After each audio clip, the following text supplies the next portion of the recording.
Presenting on a topic known as a systemic review of utilizing phytochemicals and bioresponsive nanomaterials in preventions and chemotherapy drugs in treatment of cancer.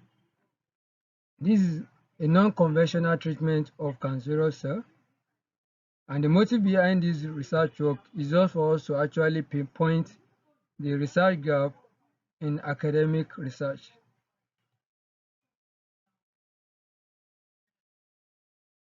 These are my outlines of the presentation, the aims and objective, the methodology, and what I'm actually looking at is the compound, the phytocompounds, and the nanomaterials. The aspect of combining these natural bond material together to actually alleviate or have a better resolution, as a better cure for defect cells in human. That's why we are actually looking at this phytocompound. These are plant extracts, and this is also a natural materials also. So we are now looking at the a way out of actually using it to determine a drug, or to come up or design a drug that is going to be a that is going to alleviate or rather provide a better solution irrespective of the conventional treatment that we are used to, like the aspect of the chemotherapy, the radiotherapy, and the surgery that we are used to. So we want to use these two materials as a kind of a non-conventional treatment for cancerous cell. Talking about the extract from plants and that of this material, which is more or less a good nanoparticles and a bioresponsible nanomaterials. Cancer is a major global concern for both patients and healthcare professionals, and free radicals actually provide or produces the cancerous cell. An enzyme actually secretes a reactive oxygen species or a reactive nitrogen species from our body system, in which in turn it produces a free radicals. So these free radicals are able to actually cause what we know as a DNA damage to our cell. So the origination of this cancer, or the origination of the cancers begin from a normal cell, to a cancerous cell, as a result of a damage to the DNA in our body. And the DNA to damage to our body is actually due to a free radicals that was produced by an enzyme in our body. So in order to also to early as in to reduce or to tackle it from it, we need to actually inhibit or inhibit the enzyme that is secreting a reactive oxygen species and reactive nitrogen, in order not to produce free radicals, because the actually of us going for phytocompound or phytoplant or plant extract is just for us to actually neutralize free radicals to stop the production of cancerous cells.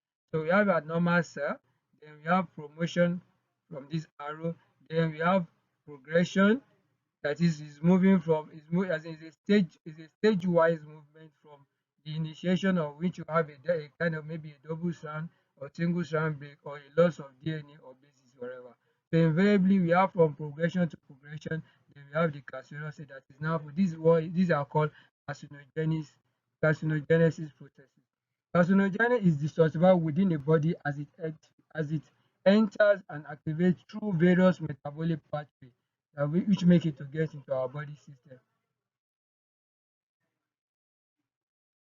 So we have the use of synthetic and natural biological agents. That's more or less about the plant extract that we are talking, that we are considering to have an anti-cancer properties. It has anti-inflammation, anti-proliferation, and the like forever. So invariably there are some antioxidant that is contained in this natural plant extract. That's why we are actually trying to look at how effective are they in the treatment of cancer. That's why we use the word cancer in healthy individual is defined as cancer chemoprevention. So phytochemical control carcinogen inactivation, the induction of the cell cycle arrest, the antioxidant stress, apoptosis and regulation of the immune system. Actually, taking in this extra, this one actually what boost our immunity against cancerous cells. And if it has now fully been developed, then the the cell cycle that move from the mitosis to G1, the S phase and S2 phase is also being checked by these actually by these antioxidants that we are getting from these plant extracts. And our purpose is stop actually the what the development of this cancerous cells. So it's able to actually what inhibit the production of free radicals. For it actually from the inhibition of the production of free radicals, then the spreading will actually what be terminated.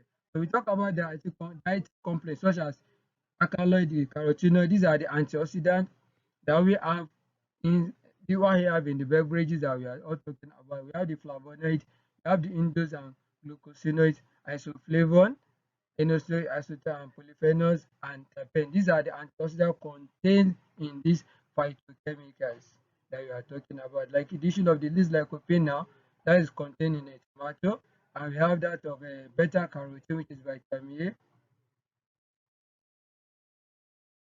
and the likes. These are just the antioxidants. These are the antioxidant or antibiotic that actually boost our immunity against the cancerous cell.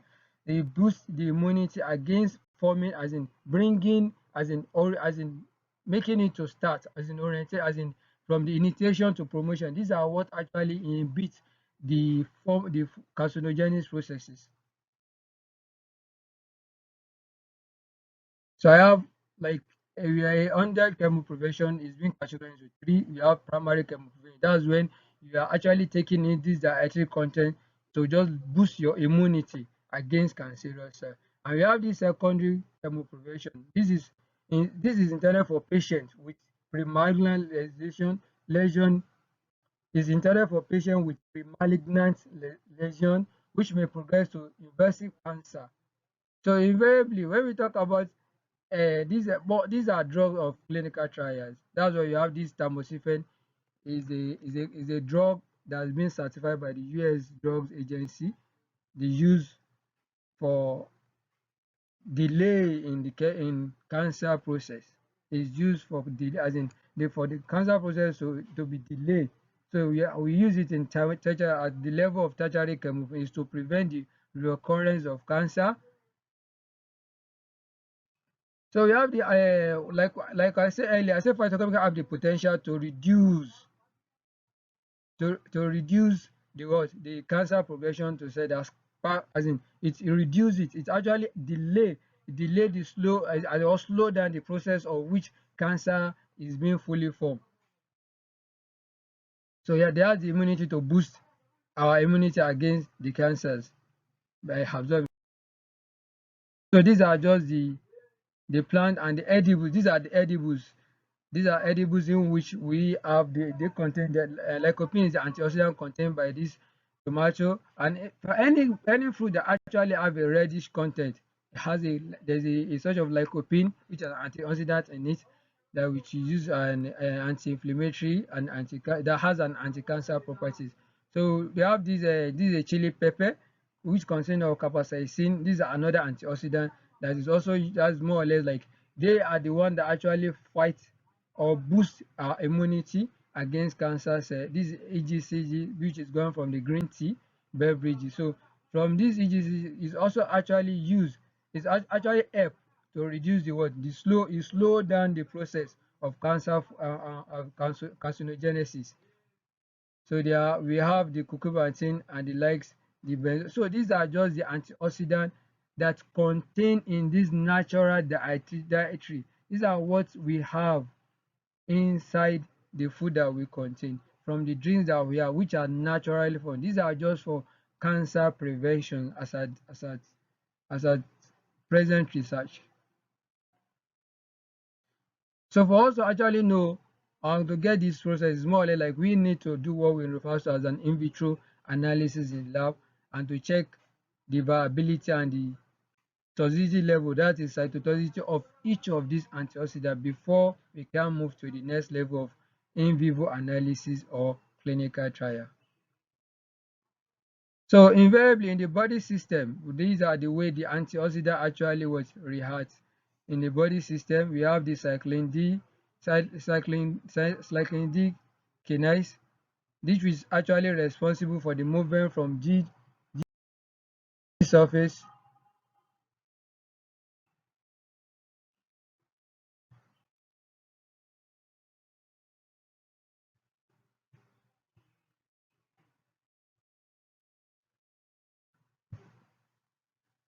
So based on this is a methodology of literature research. We have the in vivo studies and I have the what in vivo studies. The in vitro, this is more or less this is a cell line place in which a cell can actually be grown up and can be donated in the lab. A culture, when we say a cell culture, is more or less like when we are trying to grow, as in grow and develop a cell on a controlled measure, like our green technology. We have a culture media. We put in our cell from we got it. We decide that we isolate. We put it inside the culture media, and we decided to have some ingredient like the amino acid, which is for the nitrogen, and we have the we had a glucose, so we had a growth factor. A glucose is just for to provide a carbon source to the growth for the growth of and the development of the cell inside the cell in the cell media. Then we have the serum FBN. We have the inorganic source. And we had different, and the growth factor is also being added just for the cell growth and the proliferation. On when we are under view on microscope, and we know that okay, this cell has actually developed in the media. Then we take 100 microliter each 100 microliter into this what we call a cell plate. This is a cell plate. Then we added 100 microliters of each of these cell into it. Then our plant extract that is actually being prepared is being boiled at 60 degrees Celsius, then refrigerate into paste, synthesize and characterize. Then later, after actually we've actually put our cell 100 microliter into each of these cell lines, then we actually pre-incubate it for 24 hours. After the pre-incubation, we decided to add our plant extract, which is 10 microliter to each of the 100 microliter, then incubate again for 1 to 4 hours. We bring it out. This is more or less an analysis which is referred to as MTT assay. The essence of the MTT assay is just for us to actually check the viability of the cell and to check the cytotoxicity. The aspect of we after the 1 to 4 hours pre-incubation, then we need to observe that there's a color change or color separation for each of the cell lines. This is an example of a 96 cell plate. So we have, based on the cell line, then we can discover there is a kind of a change in color from a orange dye, from a yellow dye to a purple color as a result of a tetrazoline salt that is being added, and DMSO that is being added to this 100 microliter of cell plus 10 microliter of plant extract. So from there we discovered that okay, there from the orange, based on the line or the rows of those cell lines, some are being changed to purple formazan, and while some are still maintaining their yellowish color, while others they are just orange. So invariably the one that is still maintaining the orange, the yellow color shows there is a dead cell. Those portion of the cell line is a dead cell, while the one that was changed from yellow to purple shows there is a viability of this cell, which is being discovered by the cell photometer. It has a formation, a purple, a kind of purple color. I've shown that it was showing the viability of the cell, that is the ideal of the cell. That's what it's actually showing to us. So we want to check the numbers of the viability of this cell line, which is a cancer cell line.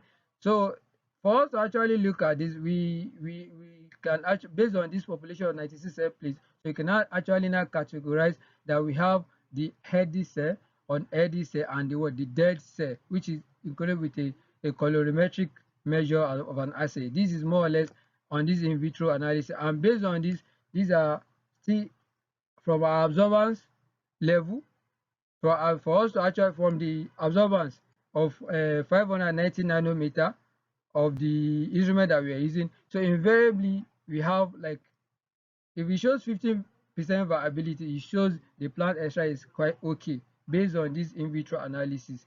If it shows something which is above 50%, it shows it, but if it is lesser, then it shows it is not quite okay. So we use the percentage viability to check the anti-cancer property or anti-proliferation property of each of those plant extract that is being gotten from the lab.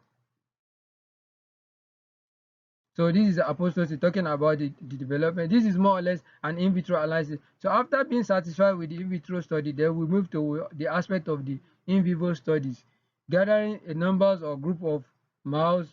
Then from the right flank, they try to actually implant or get a donor of a tumor cell, which is 1 to 2 millimeter. They implant it in various mouse. Week in, week day, we study the development of these tumor cells in the mice.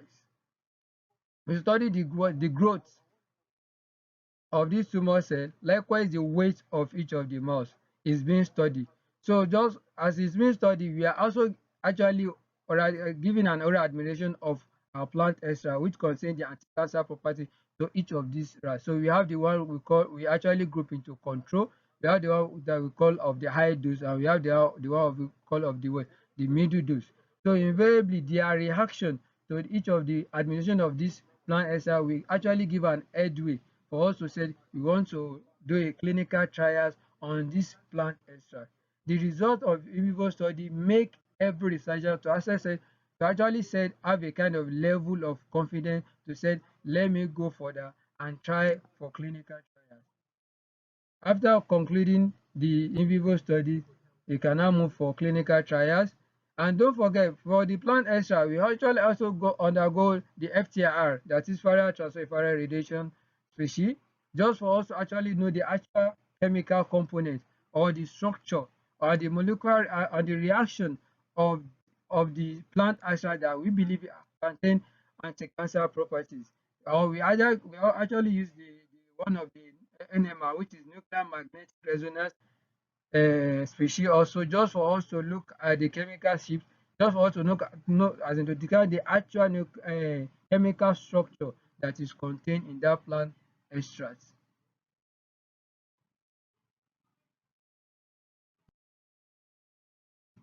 So in actually when the phytochemical drug design, we have the one with these are just a different approach for each of different plants based on their structure.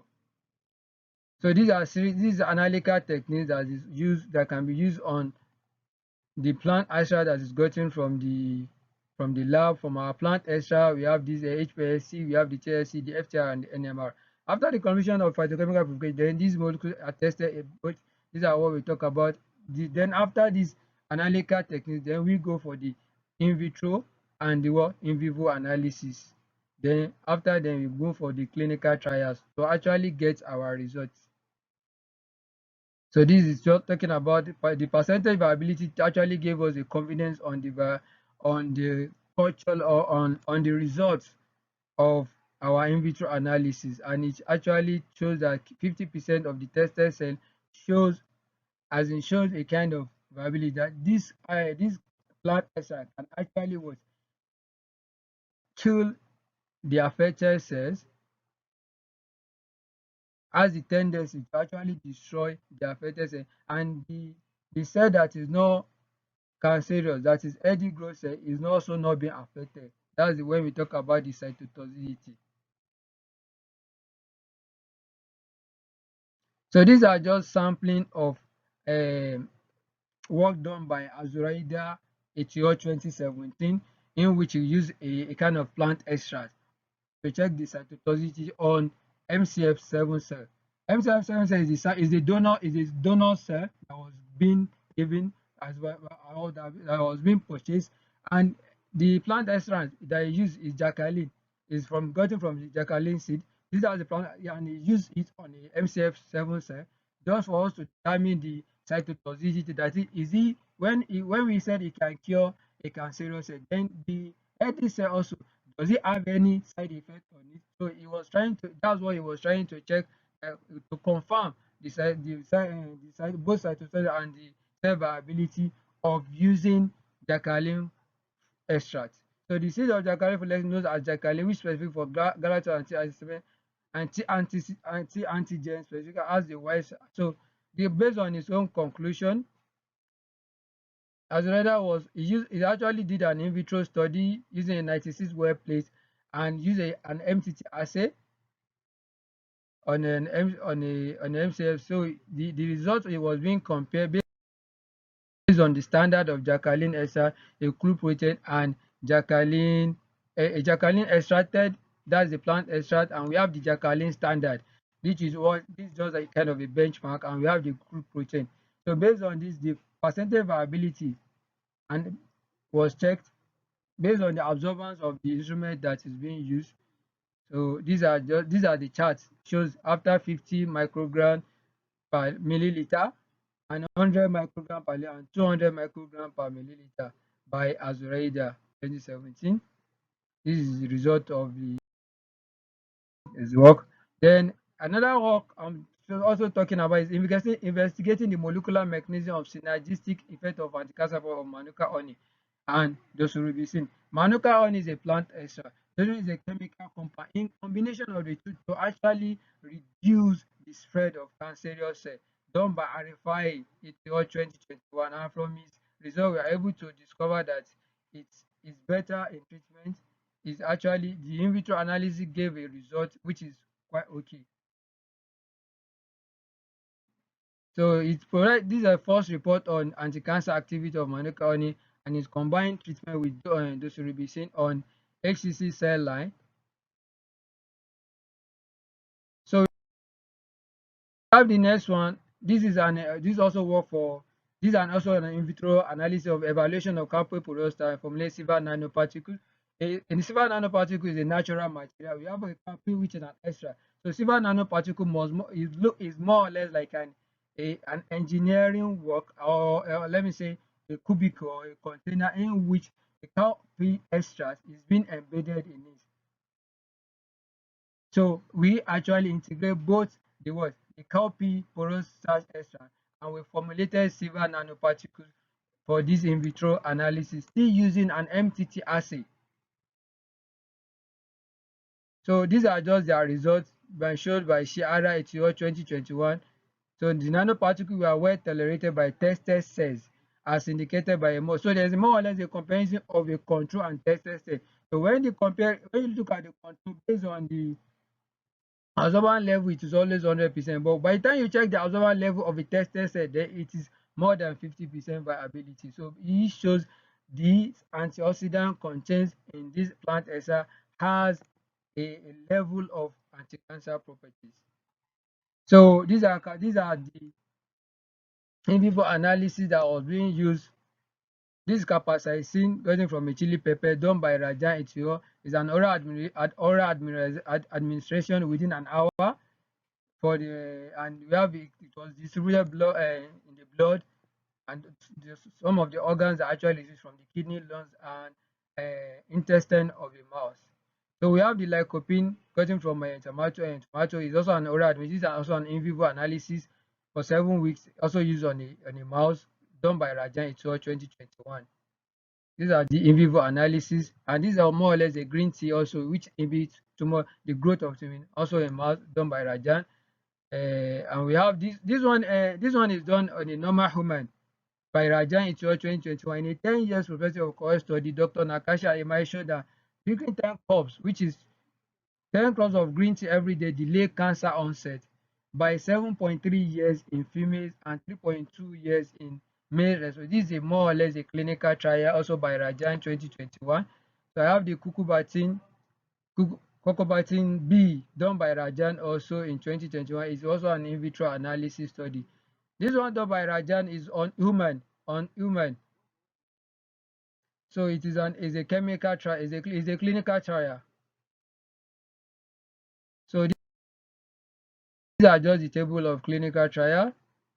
These are the tables of in vivo analysis done by different authors put together in a table. based on phytochemical, animal tumor, anti-cancer effect, mechanism at which the dose rate, the duration, and the references.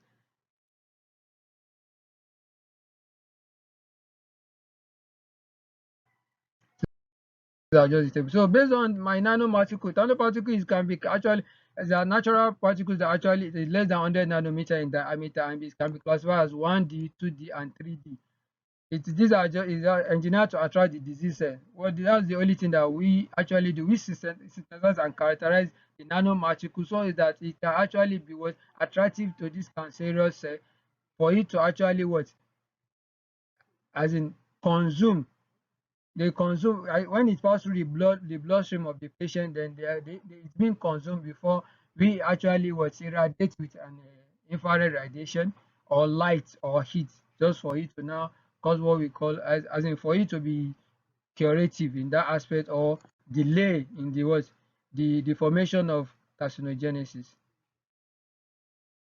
So I have a similar report by Singh et al. 2022, when in which we has I was talking about the natural material response to either internal. That was when talking response to either internal or external. That's what we talk about the bioresponsive material. It must be responsive to temperature, pH, radius, potential, the glucose and enzyme, and different magnetic field, the electric field, and ultrasound light. So just to improve the drug targeting and internalization, reported by Singh et al. 2022. So these are the nanomaterials which are synthesized, that can be synthesized and characterized, but responsive to different to different for different material, the glucose, the enzyme, the hydrogen sulfide, the hydrogen peroxide, the temperature. So they are bioresponsive materials. That's why you say they are stimuli responsive nanomaterial. So we have a report of different work by researchers. We have the zinc etol that use a tumor nuclear factor alpha attached to a gold nanoparticles along with our derivative polyethylene glycol, which hide actually which hide the tumor nucleus tumor nucleus particle alpha. This as in this gold liver particle is one bearing the TNF alpha from the from the immune system, and it's actually going into the bloodstream of the human body. This is a report of a clinical trial. Then you have the oral shell TM nanoparticles circulating through patient bloodstream existing where the blood vessels are leaking at the site of cancer tumor. Once the nanoparticle accumulate at the tumor site, it concentrates the heat from infrared light to destroy the cancer cell. This is also a clinical trial. And you have the nano-BTs. This is more or less an X-ray therapy. After the nanoparticle has gotten into the bloodstream, then we actually irradiate the patient with an X-ray. Likewise, when the good nanoparticle enter into the bloodstream, getting to the cell at which we have a cell, then the laser light produce the irradiation. The laser light is being irradiated on the patient. Then we have the next one, which is platinum, reported by Singh et al. Platinum bearing nanoparticle. The platinum is being embedded in a nanoparticle, reaches the cancer, it changes pattern to it and kill the cancer cell. This is also a clinical trial result, a clinical studies that has been done. So we have this and a drug carrying nanoparticle, that's liposome. You have the nanoparticle carrying by a liposome attached to an amino acid that bind to this protein. So the increase of level of protein at the tumor speed up the accumulation of the chemotherapy drug carrying liposome at the tumor. So this is another clinical study. Delivery of infrared RNA, short infrared RNA containing nanoparticle. The target ligand bind to membrane acceptors on the target cell surface, enabling the nanoparticle to be taken up into the cell via endocytosis. That is also reported by Singh. It's also a result of clinical study. So conclusion, that's why many report about the efficacy of different anti-cancer phytochemicals. Most of these reports are under in vitro or in vivo experiment condition. We only have few clinical trials report, and we are still expecting more from the clinical trials. We are yet to get more. Based on the available resources, various phytochemicals exhibit impressive and encouraging potential to meet the ever growing need of chemopreventive and therapeutic drug for cancer. Due to some kind of lapses that we have on the conventional treatment of using our radiotherapy, our chemotherapy and surgery, which is actually which have a side effect. So that's why we're actually looking at another alternative of using our phytochemical or a natural nanoparticles materials in the lab, we can do the same job as our conventional treatment. So nanometrically show a promising and best possible for drug delivery system diagnosis and imaging. So these are just the references of some few materials that I'm able to get. That's just their references. Thank you for listening. Thank you. Thank you all.